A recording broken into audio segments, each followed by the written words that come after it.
Hello, everyone. This is Xiaohu from Duke University. Today, I'm going to talk about algorithms for topology while massive parallel computation model.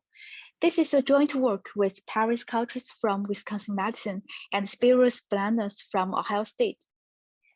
Our motivation for this work is from the observation that most prior work in massive parallel data processing assumes that everything is homogeneous and the topology is uniform.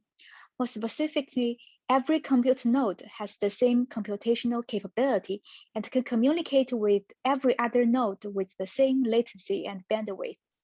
However, this strong assumption rarely holds in practical systems.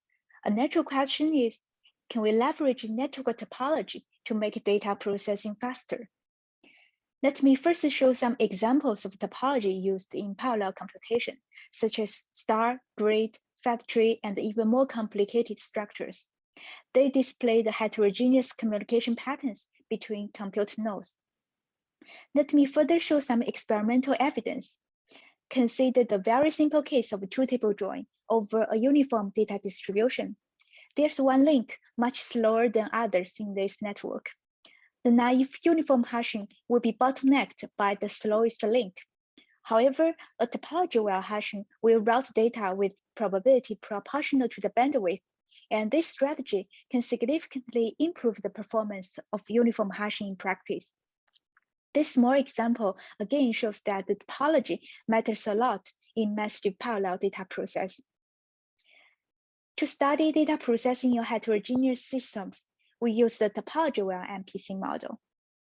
In this topology-aware MPC model, the underlying communication network is represented as a directed graph, where each edge is associated with a bandwidth parameter and a cost function that depends on the data transferred between the two endpoints. A subset of the nodes in the network are compute nodes that can store data and perform local computation, and the remaining nodes are only for routing data. Initially, input data is distributed across compute nodes. The sizes of this distribution are also known as input parameters. Computation proceeds in rounds. In each round, compute nodes exchange data first and then perform some local computation independently.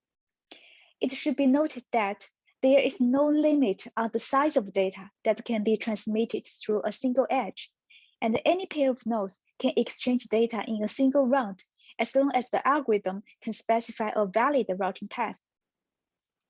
Algorithm in this model is measured by the maximum cost of data transmission over all edges in all rounds.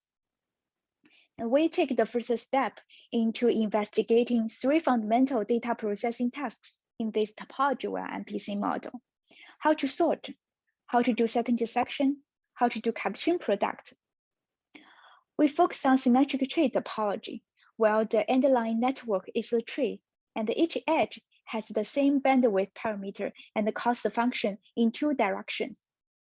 For these three primitives, we present both lower bounds as well as asymptotically matching upper bounds. Instead of assuming a worst-case distribution of initial data, the optimality of our algorithms is with respect to the initial data distribution sizes among the network nodes, which is more fine-grained than previous studies in the MPC model. Apart from the theoretical optimality, our algorithms are simple to describe and run either in a single round or in a countless number of rounds. So we believe those algorithms form a good starting point for an efficient implementation in practice. The first problem we investigate is to compute the intersection between two input sets. Set intersection is a special case of the join, where each join K appears in at most one tuple, which could happen in the matching database or under the primary foreign key constraints. Our lower bounds for set intersection use the classical result of lopsided set disjoint list problem in communication complexity. Intuitively, Alice holds the set R and Bob holds the set S. They need to determine whether they share any common data or not. The straightforward solution of letting Alice send her whole data to Bob, or Bob send his whole data to Alice, is almost the best one could hope for. And based on this result, we can derive the lower bound on the size of data that can be transmitted through any single edge. Consider an arbitrary edge in this tree. Removing it will separate this network into two parts. One part is simulated by Alice, and the other part is simulated by Bob. In this simulation, both Alice and Bob hold some initial data of R and S independently. And any data exchanged between Alice and Bob must go through this edge. Applying the previous argument, we can obtain the lower bound on the size of data that can be transmitted through edge E, which is in terms of the mean of the input size of R and S and the size of initial data held by Alice and Bob. And this lower bound indeed leads us to the optimal solution. And I will show some high-level idea behind the algorithm. Let's start from the easy case that R and S have the same size. The lower bound for each edge degenerates to the mean of the initial size of data on two sides. In this case, we choose a hash function that maps a value to a compute node with probability proportional to the initial size of data it holds. It can be easily checked that the expected size of data transmitted through each edge matches the lower bound by a log factor. However, things will become much more complicated if R and S could have arbitrary sizes. We will see how to further explore the underlying topology. For simplicity, we assume the size of R is no larger than that of S. In terms of the lower bound, we identify an edge as heavy if R is the smallest among those four terms. And implied by the lower bound, it's affordable to transmit the whole set of R on every heavy edge. Moreover, we can show that heavy edges in this tree form a connected component. And these two observations lead to the high-level idea of the optimal solution. Note that this is a one-round algorithm with a set of complex hashing functions, and I just split into 3 steps for better understanding.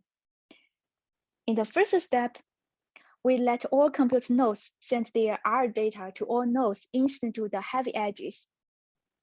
Then we partition the whole tree into balanced parts and invoke the previous hashing-based protocol inside each partition. This non-trivial partition is a further investigation of the underlying topology, since the data transmission in the last step should always be bounded by the previous lower bound. It can be proved that this one-round algorithm is optimal within a log factor of the input size and the network size.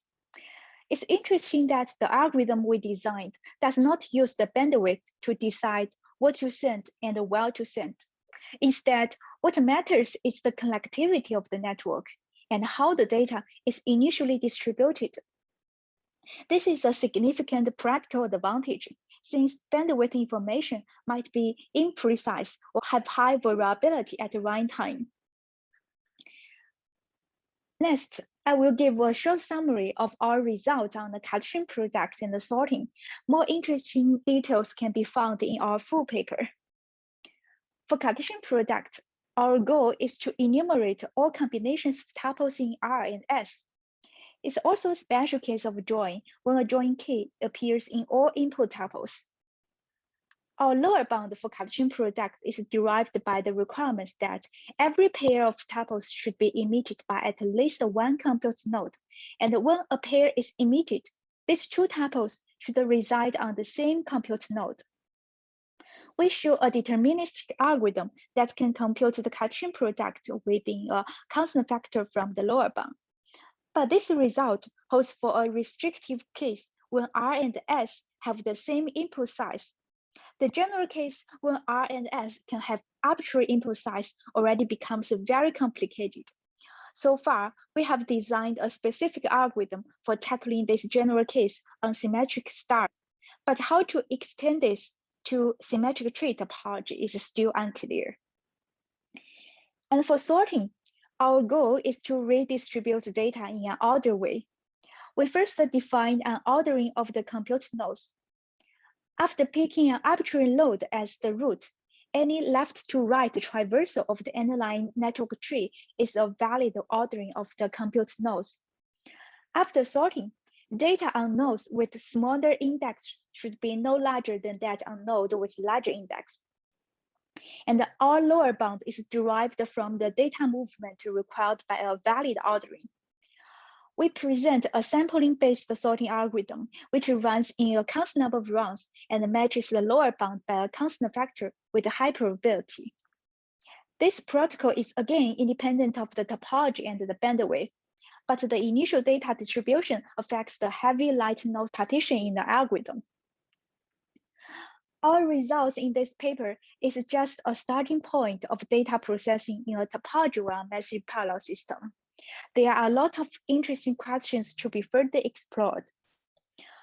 From the algorithmic perspective, what's the optimal approximation algorithm for parallel aggregation? What's the optimal design for algorithms for parallel joins in complex topologies? And for multi-way joins, how does the topology impact algorithms that go beyond one join at a time? From the systematic perspective, how do we discover topologies in the cloud? And what's the overhead of scheduling communication? How do we take latency into account? Can we design optimal topology for data processing under given constraints? At last, the takeaway message from our paper is that by leveraging network topology, we can design and implement better data processing algorithms. Thank you for your listening.